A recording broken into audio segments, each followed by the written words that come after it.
చంద్రయాన్-4 landing site fix అయిపోయింది. Chandrayaan three success తర్వాత ఇస్రో మరొక హిస్టారిక్ మిషన్ కోసం సిద్ధమైపోయింది. లాస్ట్ టైం చంద్రయాన్-3 ద్వారా మూన్ యొక్క సౌత్ పోల్ మీద ల్యాండ్ అవడం జరిగింది సక్సెస్ఫుల్ గా. అయితే ఈసారి చంద్రయాన్-4 ద్వారా కేవలం మూన్ మీద ల్యాండ్ అవ్వడం కాదు, ల్యాండ్ అయ్యి మూన్ యొక్క మట్టిని తీసుకొని తిరిగి అర్త్ మీదకి రావాలి.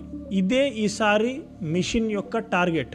అయితే ఈ చంద్రయాన్-4 అనేది అంత ఈజీ పని కాదు, కొంచెం కష్టంతో కూడుకున్నది. ఎందుకంటే అర్త్ నుంచి వెళ్ళి మూన్ యొక్క సౌత్ పోల్ లో ల్యాండ్ అవ్వడం అనేది ఒక టాస్క్ అయితే, ల్యాండ్ అయిన తర్వాత మట్టి తీసుకొని మళ్ళీ తిరిగి అర్త్ మీదకి రావాలన్నది ఇంకొక పెద్ద టాస్క్. చంద్రయాన్-4 ని కనుక మనం సక్సెస్ చేయగలిగితే చంద్రుని మీద దిగి మట్టిని తీసుకొని తిరిగి అర్త్ మీదకి వచ్చిన 4వ దేశంగా రికార్డ్ సృష్టిస్తాం. ఇప్పటి వరకు దీన్ని యుఎస్ఏ, యుఎస్ఎస్ఆర్, చైనా మాత్రమే సాధించగలిగాయి.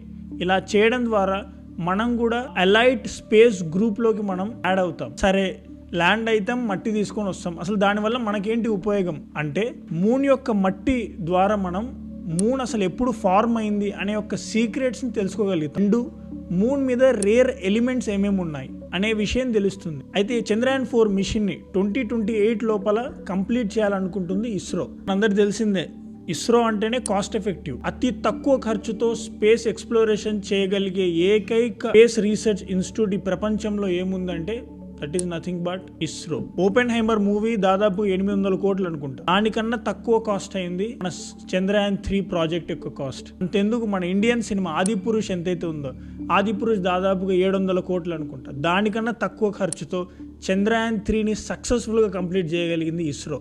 అది ఇస్రో యొక్క క్రెడిబిలిటీ. రాబోయే రోజుల్లో చంద్రయాన్-4 ద్వారా ఎలాంటి రికార్డ్స్ బ్రేక్ చేయగలుగుతుందో చూడాల్సిన విషయం. మీకు క్వశ్చన్, చంద్రయాన్-3ని ఎప్పుడు సక్సెస్ఫుల్ గా మనం లాంచ్ చేయగలిగాం అనే ఇయర్ తెలిస్తే కింద కామెంట్ చేయండి, చూద్దాం ఎంతమంది కరెక్ట్ చేస్తారు.